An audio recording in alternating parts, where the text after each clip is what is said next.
This review will be rather girthsome. Let's talk about Death of a Unicorn.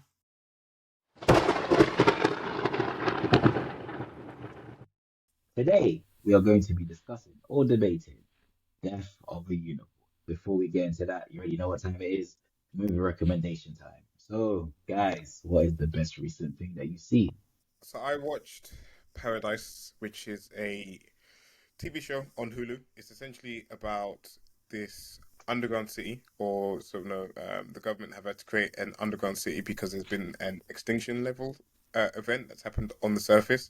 So in planning for it, they created this underground city.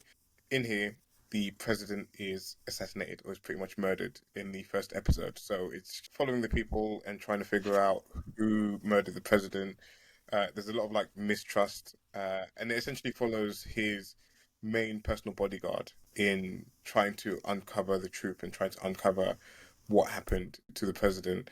Like I said, there's a lot of hidden truths. There's a lot of lies that come to surface. There's a lot of sort of unraveling of people's plans, and the more kind of sinister side of what's happening in this underground city. There's a lot of sort of hidden truths about essentially what happened on the surface world as well. I call it the surface world, on sort of main Earth essentially. Pretty interesting. It's sort of got a lot of good characters in there. It's got a kind of like quite enjoyable, enjoyable storyline.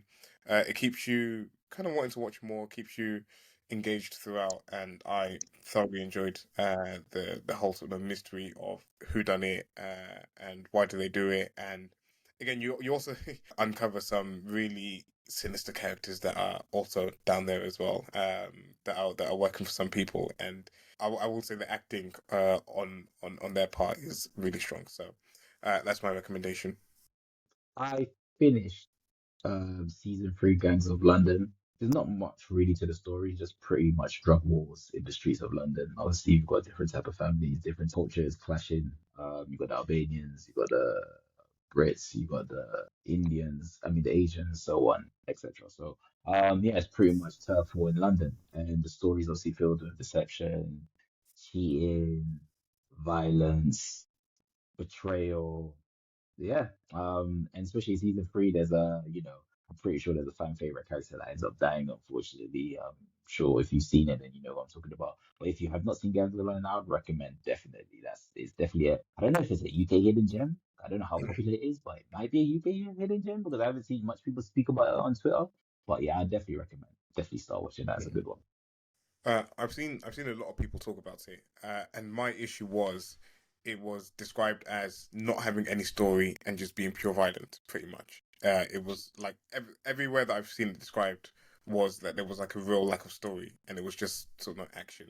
Yeah, I disagree with them. I definitely would say there's a story because season one it builds off. Obviously, the story, the main story, storyline in season one ends. However, the consequences of what happened ends up, overflowing in season two, and then season two, obviously in season two and season three. So I definitely would say that there's a story, and it definitely is an interesting one. So yeah, I would definitely disagree with that, and however, I'd recommend it. Best thing I watched this week was Date Night, which I had seen before, but I rewatched it just on a whim. It's a 2010 comedy action movie about this middle class suburban couple that are basically just trying to get through the day. And when they finally have one of their rare date nights, they end up through a sequence of events stealing somebody else's reservation at this very fancy restaurant. And it turns out those people were entangled with the mob. And so those people now think that they are also mob members, and so all sorts of people are after them. And so a hilarious sequence of events unfolds where throughout the night they are trying to find a way out of this because the cops are corrupt and the mobsters don't believe them, that they just gave a wrong name in order to get this table, and so on, right? So it's basically just two funny people. It's Tina Fey and Steve Carell, who are some of the funnier people who did comedies in the early 2010s, and they just carry this movie, and it's just a ride. Like there's not much to this movie other than it's a good time. All right, so brief synopsis for Death of a Unicorn. Death of a Unicorn is a comedy horror movie which follows a father and a daughter. The father works for a pharmaceutical company as a compliance lawyer who is up for a big promotion. And so he goes together with his daughter to this luxurious retreat somewhere in the middle of nowhere, I think in Canada, to kind of spend a weekend trying to impress his boss. And as they drive to this retreat, they hit a unicorn in the road. And from there on, a sequence of events unfolds in which they kind of have to figure out what to do about the unicorn. It turns out that the blood and the horn of the unicorn has basically these miracle properties. And the rich family who is hosting this weekend essentially immediately jumps at profiting from this. The daughter is kind of the environmentalist type and is trying to talk them out of this. And then the unicorn's family show up wanting to get Young back. And kind of a horror slasher monster movie kind of unfolds from that point on. So what did we think of Death of a Unicorn?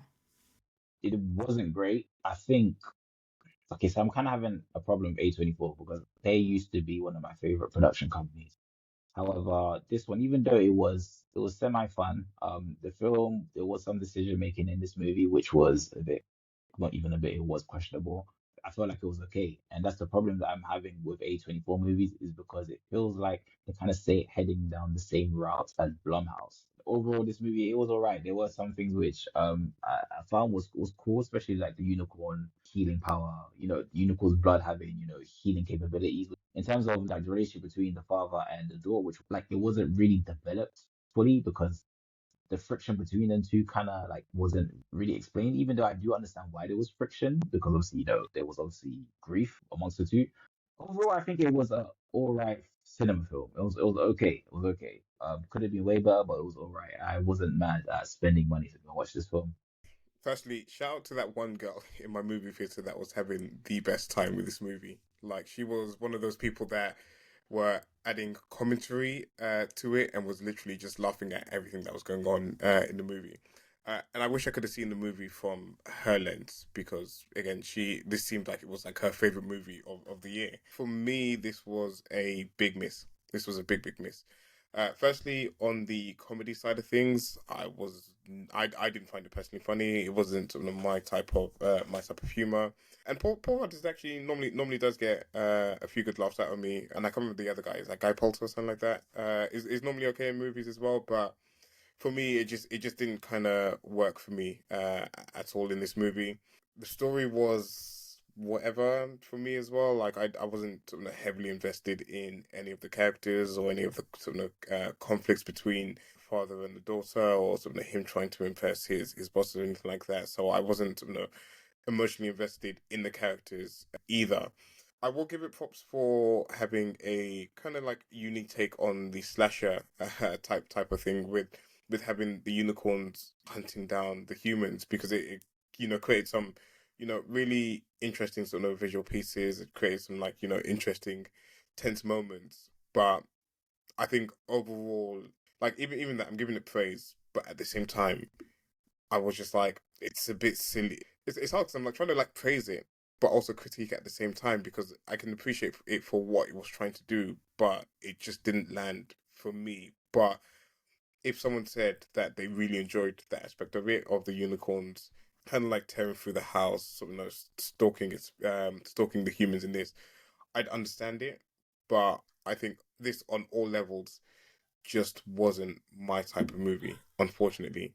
I kind of wish I did enjoy it because it seemed like one of those movies where it would have been just like some like dumb fun to have in the movie theaters. But yeah, it just didn't hit for me. So for me, this was a big, big whiff. So I'm a big fan of creature features. I'm a big fan of like dark comedies where if you really go all out and show some audacity and really push something two steps beyond the line, I'm totally on board with that. Once I realized what the tone of this movie was, my heart sank a little bit because I thought I was kind of in for a bad time.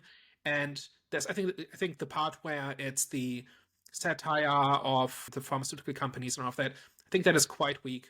It's extremely in your face. It does not really tie its scenario to what it's saying very much. And some of the lines are just so in your face, like you would think like a 14-year-old wrote them. The second part of this is the creature effect, which is when the unicorns show up and start killing people.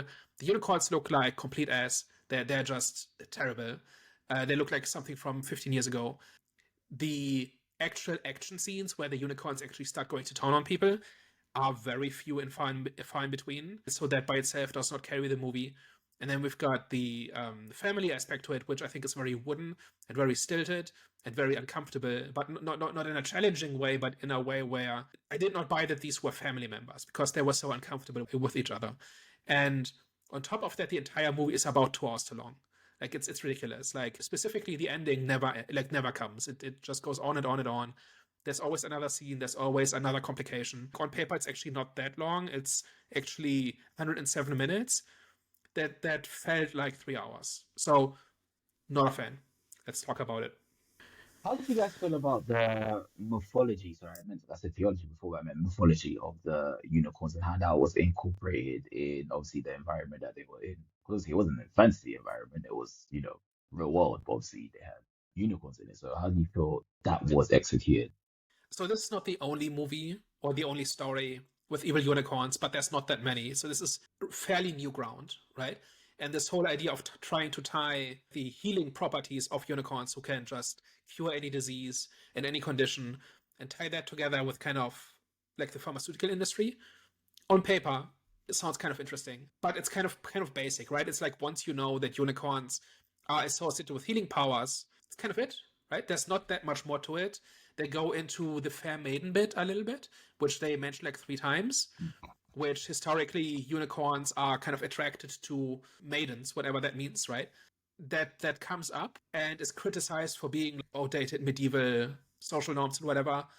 But they could have done something interesting here where you've got the history and the mythology on one side and then the reality on the other, and you kind of see how they interact, and they didn't do anything there either. So if you just ask somebody like, what's a movie about unicorns like? They basically will give you the basic plot points of this, right? Or the basic points. Like they cure disease and they're attracted to maiden, like young women, and they're kind of very kind of protective of each other and stuff like it's very basic, right? That's not by itself a criticism, but it's more like this is the basic version of unicorns, except they are also horror movie monsters because they go after the people who have wronged them. That's like the one big twist here. I don't feel like I learned or got anything more from the mythology of unicorns. And again, I'm not one that's fairly versed in unicorn mythology, but it's not like in this movie, it's not like it had to be unicorns and nothing else. There wasn't really anything.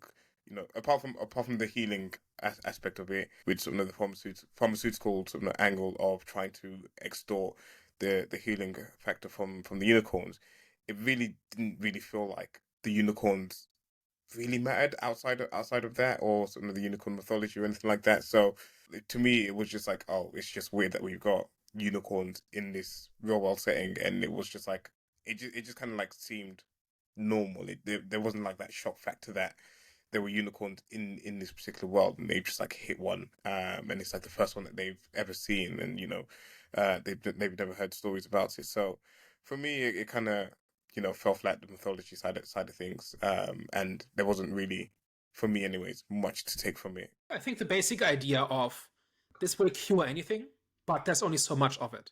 That's fundamentally a good idea to set up a story, right? I just don't know that it served this particular story well.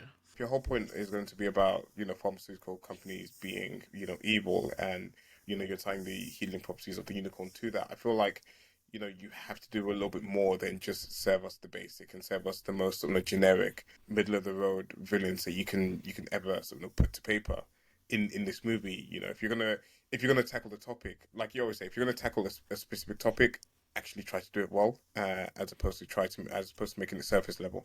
And I don't know what this movie wanted, like whether it succeeded in its commentary is one thing. I'm not even sure what it wanted to say other than pharmaceutical companies are bad, right? I kind of dislocated an eye as I was rolling it after Ridley said, what was it? Charity is reputation laundering for oligarchs. I knew, okay, I know who wrote this, right? Like it's gonna be full of cliches and full of platitudes and stuff like that, right? Like but they're not, they're kind of generic, right? And there were a few more things like this throughout the movie, and then we get to the actual rich people, right? And yes, they are out of touch, and some of those lines, like I think my least favorite, or the most extreme one, was where the mom, Belinda, comes out of her room and says, "Oh, I just got off a Zoom call with the NGO, and we are evacuating the refugees, or was it vaccinate? I don't remember. Who cares?" That's the most in your face, most clumsy, most first draft version of a line I've heard in a long time. And like pretty much every other line she said, she specifically, interestingly, not all of the rich people have the same voice, which is interesting.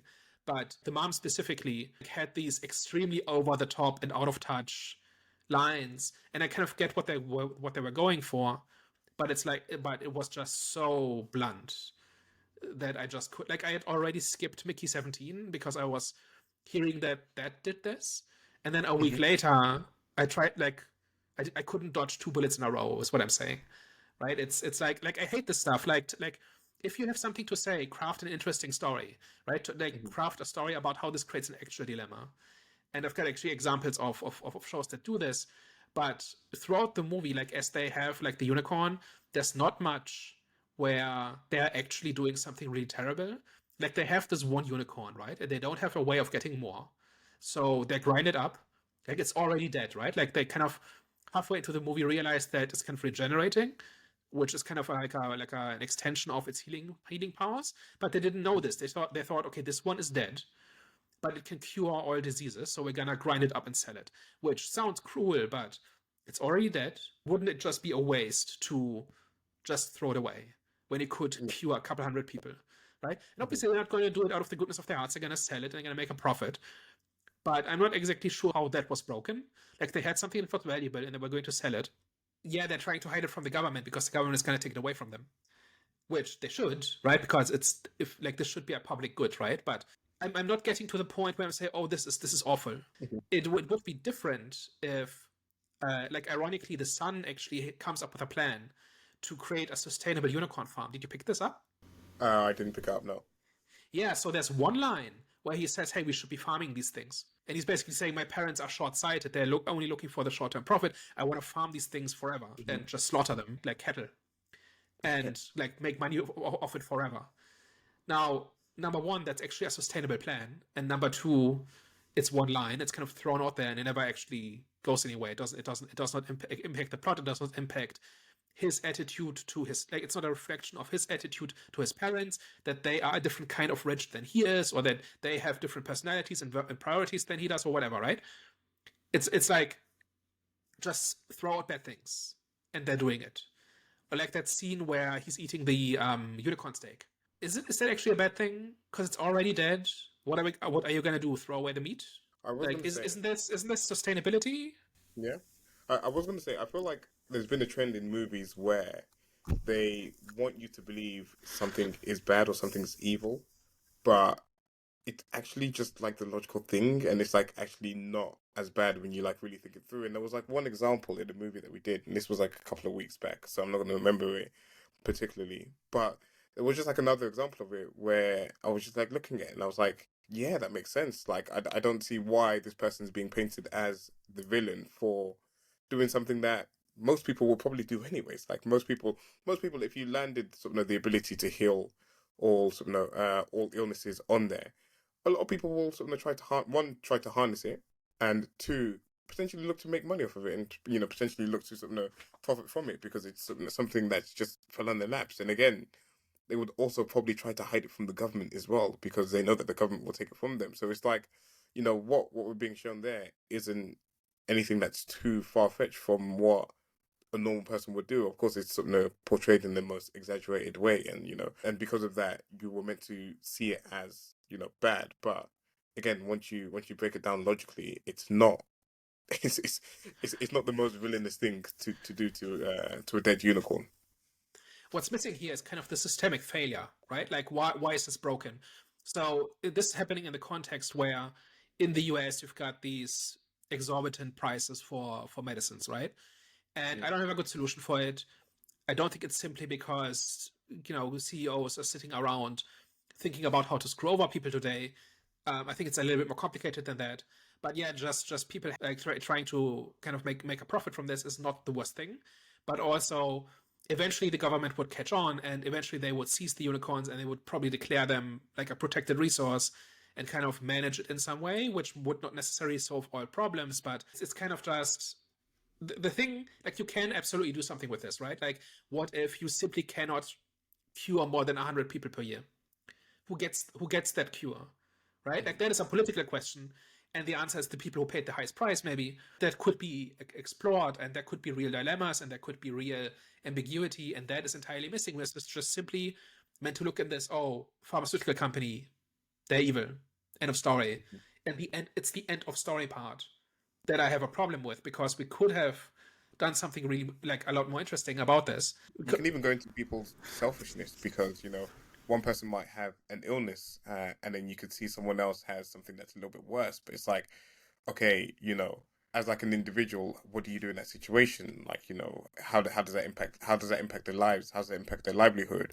But they can also see that someone's 10 times worse off, but this person wants it for selfish reasons or anything like that. So then you kind of like start to explore, that psyche of an individual as well, in terms of how much do they care about like the community, and how much they care about others. And again, this is like all hypothetical. Imagine you expanded it into a sequel, and you're like kind of like exploring it through some of the different cultures and stuff like that. And because again, a lot of some of the different cultures have different norms and different rules for society, and different ways that they interact as a community as well. But yeah, I feel like there was a lot left unlooked at, because I was gonna say left on the cutting floor, but I don't even think it even made it into any of the drafts.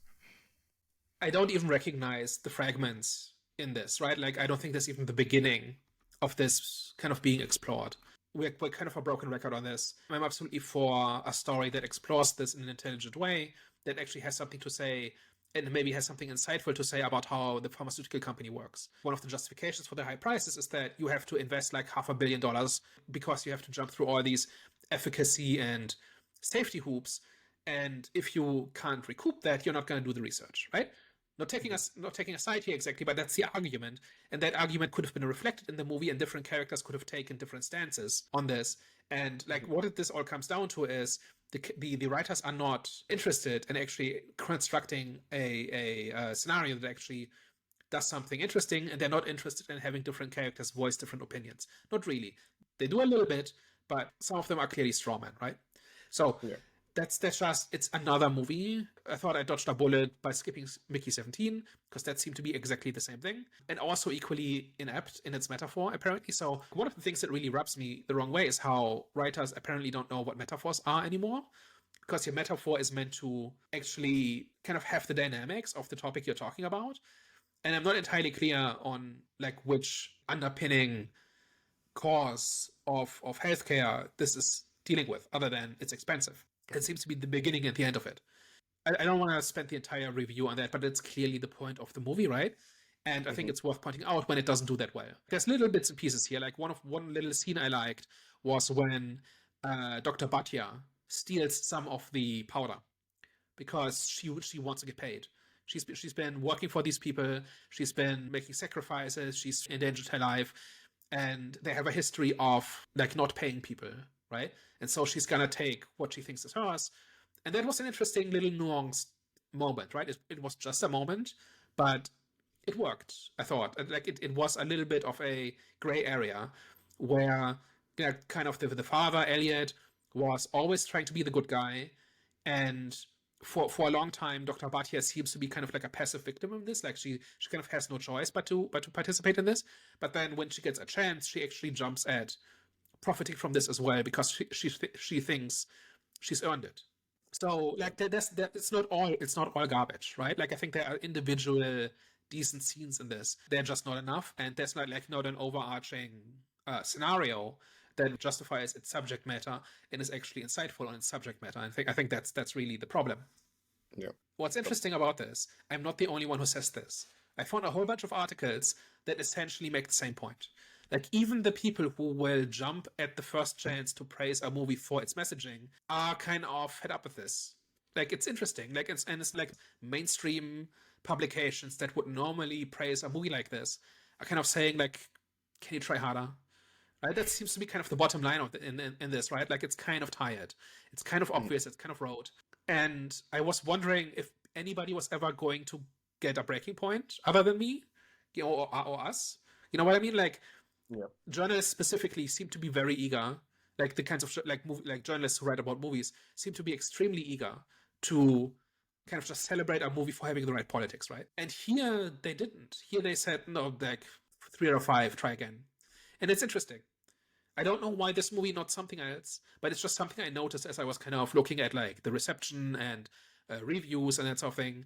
And I don't know why this movie is opposed to something else, because this seems to be the exact same thing as every other movie like this, like in the last year or 2 or 10. Yeah. For me, I feel like it was obvious in the tone of the movie that it wasn't going to take its subject matter too seriously, and that it was just going to be, too silly and too quirky, and that's possibly what drove some of the critics to ask them to try a little bit harder. But quite often, I go into a lot of these movies not seeing any trailers and not knowing too much of what's going on. So this is one of them where I hadn't seen any trailers, didn't know what the movie was about, and it was very quick in the movie that I knew that I wasn't going to enjoy it, because it again just felt like it was like every other movie, and we was going to get sort of a similar comedy to what we've got from every other movie, and it wasn't going to find a way to sort of differentiate itself in that. And for me, it was just like, oh, okay, here we go. And I've just got to sort of kind of sit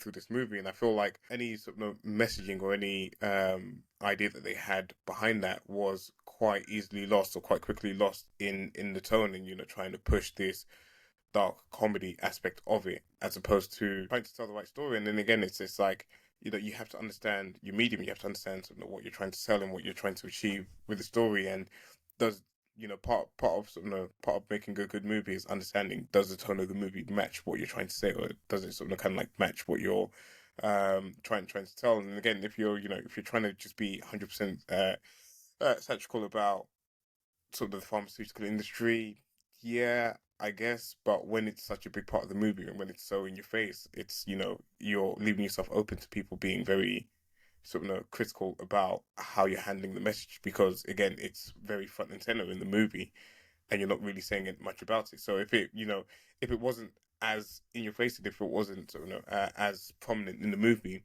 maybe we give it a blight. Maybe we don't. I think we'd probably still would have touched on it, but it wouldn't have been this huge criticism, because it would have been just part of the movie. And if it was more focused on other aspects of it, then it would have been fine. But For me, it's just the stupid, right? Like there are actually stories like this that work. So one example that came to my into my mind as I was thinking about this movie is: did you ever watch Dollhouse? no. Dollhouse is a 2010 circa Joss Whedon show. It's one of his least popular, and I think his best. And it's essentially about this company that has developed a way to kind of upload and download personalities into brains. And the Dollhouse is a company where young people are essentially selling a couple of years of their life to be dolls, which essentially means their personality is uploaded to a server, and then artificial personalities are downloaded and they are hired out for rich people, right? So if you want an expert in a particular field, you can get that from the Dollhouse. If you want just a companion for like some gala or something, the Dollhouse can provide you with somebody. And there's a scene in which a rich person uploads her brain with the purpose of downloading that brain into a doll so that she can attend her own funeral. That's kind of the plot of the episode. And at the end of the episode, the people who are operating this kind of look at each other and said, we just invented immortality for rich people, didn't we? And it's like, because they can just jump from, like their mind can just jump from one body to the next as long as they can keep paying, that's immortality, right? So similar idea, right? That you cannot do this for everybody. You cannot have a world in which everybody gets infinite bodies, right? At least with the technology as is described here. And so this has to be for the rich, people who can outbid everybody else, right?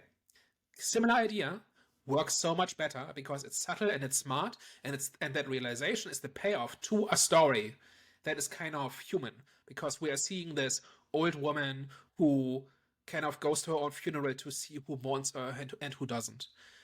And that's kind of the basic plot of the episode. And then at the end, the implication of it becomes clear, but the implication has been seeded throughout the episode and the episodes leading up to this episode.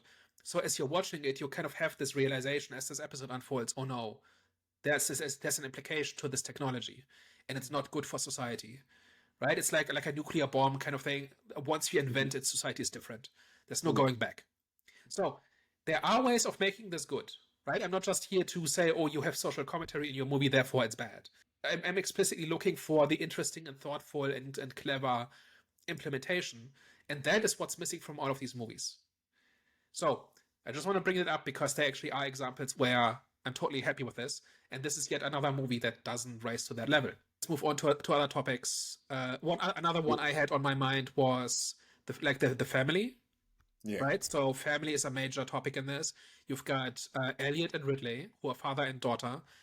We find out that the mom died from cancer years ago, and the reason the father is so hell-bent on having a good career that will set them up for life is because that's the mother's dying wish. That's what he promised her on her deathbed. And the daughter is entirely unappreciative about it. So, but she's meant to be the good one, right? She's the young, progressive, caring, ethical one, right? But then we find out that she is basically not appreciative of her father's, like all her father's work, and she's going against her mother's dying wish, even though she idolizes her mother. I don't know. I saw it a little bit differently because I saw him being a very unattentive father in this. I feel like he was kind of portrayed as putting his career first throughout all of it, and I don't feel like there was enough setup in this to kind of warrant that moment where he kind of reveals that it was sort of the promise that he made to her mother that she would, that he would do everything he can to provide for her and and give her a certain standard of life. To me, I didn't see that throughout the movie, and then when it happened, I was a bit like, oh, it didn't feel earned at all. It just kind of felt like he was just on this chase for himself. It was very kind of selfish, sort of his motivations and his reasons for doing what he wanted to do. And then when the movie wanted to redeem his character, it was just in that moment where he made that sort of revelation that it was a conversation they had with his mother. So I kind of saw it a little bit differently. I just kind of saw him as a bit of an absentee father, or like not negligent, but non-attentive father throughout all of it, and was kind of like more focused on himself. I can see elements of that, but I do think they seeded this idea of that he views it as a sacrifice throughout the movie. So in the very beginning, he says something like, I just have to suck up to these people for 2 or 3 years, 10 max, and then we're set for life. And that sounds like an excuse, right? That sounds like he's just in it for the money and he doesn't care what she thinks. But I think they keep adding details to it throughout the movie, and the revelation of the deathbed promise, I think, is one of them. But also, he does not strike me as like the greedy career type. Like he wants to, like, he's educated, he's always had good jobs, he's always wanted like a good life, but he does not seem to be simply driven by maximizing income, right? It just does not seem to be in his character. I don't know, like it seemed to be very intentional, and it seemed to be placed throughout the movie. You didn't get that impression? No, unless I wasn't kind of like seeing the signs throughout the movie. To me, I wasn't getting the signs of what he was doing was for the greater good, or for some a For his sacrifice. family's good, right? At least. Yeah, for his family. I just kind of wasn't getting that throughout the movie. I was just like, this guy's a bad dad, man. This guy's a really bad dad, and he's not paying attention to his daughter. He's not like listening to his daughter. He's just kind of in it for the wrong reasons. So again, it's just like maybe it's just one of those things where I was just not engaged enough with the movie to have picked up on some of the more subtle sort of signs of it. But yeah, it wasn't there for me. Yeah, I don't know. Maybe that's just my personal perspective, that this whole goal of he's working towards independence, right? Like he does not want to be dependent on these people forever. He'll just do it for 10 years and then he's done, right? Like that's maybe that goal really resonated with me, and that's not something you see in movies very often. But that's I think something that like is a worthwhile goal. Yeah, and it's relatable. And I can imagine how relatable it can be for for many people that are in work situations that they're maybe not 100% happy with, or in work situations that are paying well, but it's not fulfilling for themselves, but they're doing it for their family. They're doing it because they can afford certain things for their family. So it's not something that's not completely unrelatable, but it's just like, yeah, again, I just felt like it probably could have been executed a lot better, and I'm just like trying to have a think about how they could have sprinkled it in a little bit more without making it a bit too obvious, because I think they did need to have that redeeming moment of the revelation for the daughter, because you wanted that conflict between the two of them. So you needed that element of she wasn't aware of her father's true intentions, or her mother's wish. But I'm just trying to think of like how they could have sprinkled in a little bit more to the audience, and built it up a little bit more for me anyways. So one thing that made it for me is that he does not look like he wants to be like the Leopolds. His goal Hmm. is not to be as filthy rich, live in a mansion in the wilderness, have servants. That does not appear to be his goal. His goal appears to be in the like freedom for himself and for his daughter. Like never have to worry about money again. Never again have to compromise anything, and that means compromising for 10 years and then you're done. Right? Hmm. That's I do think that is in there. Yeah. Now, the theme of family, I think, is a big one here, right? Because the Leopolds, the rich family, like their dynamic is very prominent in the movie, right? So you've got the patriarch who is dying from cancer. You've got the trophy wife who cannot wait for her husband to die so that her life can begin. That's at least the vibe I got from her. Then we've got the son who is kind of this spoiled trust fund kid, but he's also strangely the most intelligent of all of them. So I think his character is messy and muddled, but there's like little interesting nuggets here, right? Like he's the only one.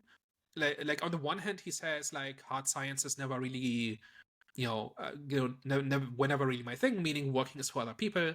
When it comes to figuring out the unicorn, right? He says like let's let other people figure it out. We'll just make the money. But then when Ridley starts voicing concerns about how there's clues in the mythology that this might be bad news, he's the only one who listens. And because he's a rich kid, he's got a giant printer lying around to make these giant mood boards, and he just gives it to her and says, "Here, go like wow me, right? Let's go do something." But that means he was listening, and he perceived her and perceived what her concerns were, and that they might he's not convinced yet, but he thinks they might have merit, whereas everybody else is simply ignoring her. So I think there's little bits and pieces here of these characters where I want to say like there's a little something here, and then how like 2 lines later they just do something obnoxious that just absolutely ruins it again. Like so some stupid cliche, some dumb line, some like they change the topic completely. I don't know. I think the Leopolds have not only do they have something going on, they have too much going on, because this entire movie is overstuffed with ideas and with directions to go. Is it a problem that they've tried to roll in all the different kind of cliches of a rich family into this small family, and they're trying to tackle too many of the different stereotypes that you would normally have, and they've just kind of like fit it all into the mother, the father, and the son. And the Holy Ghost, yeah. It's like I think that's part of it. I think they just kind of probably had a brainstorming session and said, okay, what are the obnoxious and reprehensible things rich people might do? When somebody said, hey, which of these should we do? The answer was yes. Right? Like, let's just do all of them and just have them thrown into individual lines. And it's not they're all terrible, but there's just too many of them, and they don't really form a cohesive whole, which kind of ties into this idea that this movie just has no focus. Like, it's way too much. It's about the healthcare aspect, it's about respecting tradition and nature aspect, it's about family, it's about greed. Like, it's all of these things, and sometimes these things can support each other. And here they kind of just crowd each other out. There's like no unifying thread that goes through really all of this. And it should be the unicorn attacks, right? But I don't think they really are. Because then we get to the third leg of this movie, which is the unicorns. And first of all, if that's your centerpiece, if that's what's getting people to show up, they should look really good, and they don't. They just look terrible. Like the horn, like the I thought they glowing were okay. horn, the Yeah, I don't know, like when they're running down like the stairs, or while they're in shadow and they're kind of like this menacing off-screen presence, they're okay. But if they're in full sunlight, and we are seeing a lot of, like when they have this tunnel, right, where they're trying to bring out the dead young, right, and they get attacked by one of the parents. Like as the unicorn was stalking kind of the perimeter, and we see its shadow, and we hear its breathing, and we kind and and like the horn pierces through the tunnel and through the chest of one of the doctors, and that's the first kill, I think. That's okay, right? Like that's a movie monster, right? Like that works fine. But then we have a CGI horse running around a house, stalking people like Michael Myers. It's like it's not great. I felt honest, actively bored when the unicorns showed up, and it should be the other way around. The unicorns should be what holds this movie together. The unicorns should be the big attraction. That should be where the fun is. And then once you're engaged with the unicorns and how they're going after people killing them, there's also the stuff about the healthcare and the money and whatever, right? And it's got this completely backwards. Like the unicorn scenes are kind of come very late.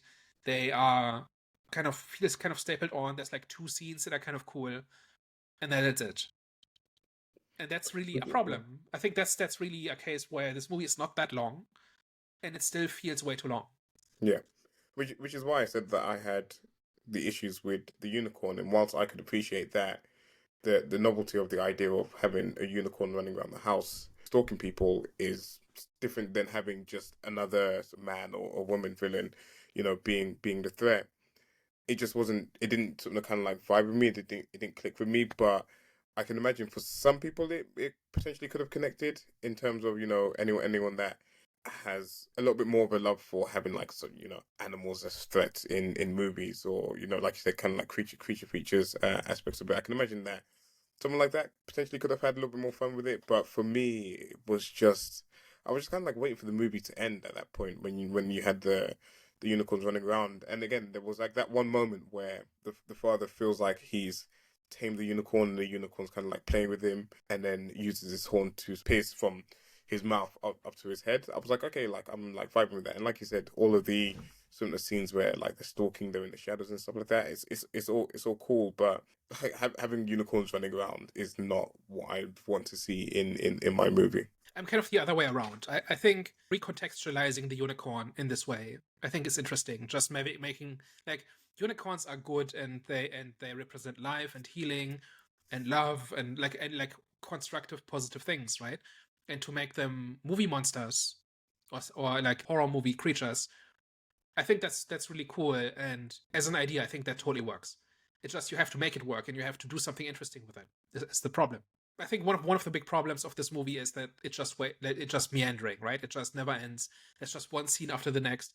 And I think that is a symptom of, like, I started looking at my watch like 20 minutes before the end. Like the entire final sequence in the mansion, it just does not end. It just drags on forever. And I think that is a symptom of them not having a real plan. Right? Like there wasn't really a central focus that drives the movie. That's what everything is building towards. Like in theory, that should have, right? Like they've got the young, they have to try to appease the parents. That's kind of it. But it's like written in a way where it just goes on and on and on, and there's always another step, and there's always another reversal. And they think the unicorn is dead and comes back, and then a character is dead, and then they come back, and it's just way too much. They should have really thought about, okay, what is the one point that we want to make? And then for 100 minutes, we build towards that point, and that is the final culmination. And that's what's missing, I think. Like, it's not even that family is really what wins the day, right? Like, Elliot and Ridley, they kind of find each other in the end, and they kind of appreciate each other more for having survived, which is a very standard movie way of doing it. But is family the point of the movie? Because it's scattered throughout the story. But is that the punchline? I don't know that it is. I think we just do unicorn things for 20 minutes or half an hour. And then some characters survive. And then the movie's over. And then the movie ends with them being arrested for murder. And the unicorns come back to attack the cops to break them free. And that's the end of the movie. Is that the punchline? I don't know. I don't know. Again, I feel like a lot of what's wrong with the movie comes back to tone and the direction that they try to go in terms of it being a horror comedy. Because I feel like there was too much emphasis put on it trying to be funny or it trying to be sort of obnoxious in certain ways. And like you said, that there might be a good idea in a line one place, but then it's undercut by sort of some moment trying to be funny in the movie. Which raises a question because there's nothing wrong with trying to do a dark horror movie, but when is the tone the wrong tone? And can every tone work for every subject matter, or can every tone work for every story you're trying to tell? And I don't think that's the case. I feel like you have to like find the right tone, and you have to marry the right tone to the right story and to the right subject matter and to the right points that you're trying to make. And it just seems throughout all of this is that everything's very conflicting. And again, it goes from being a dark horror comedy to then having this like large section of like this whole horror element to it, and then it tries to have this like whole like happy ending at the end, and then it goes back to having a stupid moment with the unicorns hitting the cop cars, and it's just like there's just too much conflict, and there's too much back and forth, and there's too much of you know undercutting potentially good moments in this movie with the tone, and it just felt quite jarring for me. It felt quite jarring throughout the experience, especially because the comedy wasn't hitting for me. I don't think this would be laugh out loud funny. It would be a macabre Mhm. irony, because having unicorns be the monster is already a layer of irony, right? Or a layer of contradiction. And I think that by itself, the absurdity of that can absolutely carry this. You just need to build around it a little bit more. I do think like the focus is really the important part, because it cannot simply stand on its own, right? Like the joke cannot simply be, oh look, here's a unicorn, it's killing people. That novelty wears off very quickly, I think. Mhm. And I think that's this movie's problem, that once you go past the novelty, there's not a whole lot, right? There's lots of little fragments, and you can point to specific lines that kind of go in a direction, but it does not quite come together in the end, right? And I think the lack of focus is the reason for that. Yeah. No, agreed. Any other points? I think that covers it. Shall we go to ratings? Actually, I was going to ask a question. Actually, it was going to be more on like the comedy aspect of it. So for you, I know we talked about a lot about like the tone and the comedy aspect of it, and you kind of talked about it being more of the macabre and like the irony of things, etc. One, how did the comedy land for you? Because I think I've said a few times that it wasn't for me at all in this movie. If it did work for you, why did it work? And if it didn't work for you, kind of like why was it not landing for you? I think I've made it clear that it didn't work for me. But the reason it Mhm. didn't work for me is that while I am on board with the premise, actually, when I saw the first trailer of this, or even just the concept, I said, yeah, this could be kind of cool. But then it quickly became evident what kind of movie this was, and that the movie wasn't interested in actually pushing that idea forward, right? And so what was missing for me was just something that's a little bit more involved than unicorn is the monster, and that's your movie. It needed to go somewhere more, like it needed to go somewhere where it made a point that went beyond this basic concept, and it really didn't. It kind of tried in 8 different ways and finished none of them. That's really the part where I said, okay, this is not funny. And this is not impossible, right? Like there's like Rick and Morty episodes where they have like these really elaborate allegories that just keep going, and they cross the line and then cross another line and cross another line and just keeps going. And maybe that stand is too high. But like that's kind of what I expect from something like this, right? Just keep going, just keep shocking me, keep pushing until you get to a point. And the fact that this movie didn't do this is what makes it not funny. Because once you had seen the joke, you had seen the entire movie. Yeah, no, interesting. And on that note, final thoughts and ratings. Yeah, so this is just held back by weak writing, convoluted writing. It does not take the shock factor far enough. It does not take the joke far enough. It does not really have a clear sense of its identity. It's trying to do too many things at once, and as a result, it does none of them properly. So that's a 5 out of 9 for me. It just could have been something, but it isn't. I'm in a similar boat in terms of I don't think this movie did anything correct for me. I don't think this movie was for someone like me at all. Weak writing, weak story, weak characters.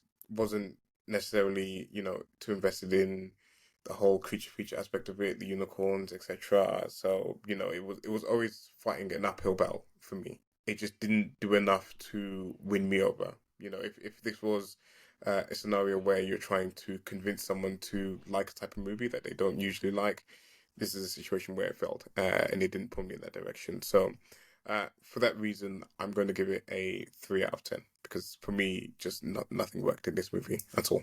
And that concludes today's episode. Thank you very much for walking with us. And of course, like always, if you liked what we discussed today, tell a friend. And if you hated everything we discussed today, tell an enemy. We are the Eye of the Storm podcast. Ciao. Bye bye.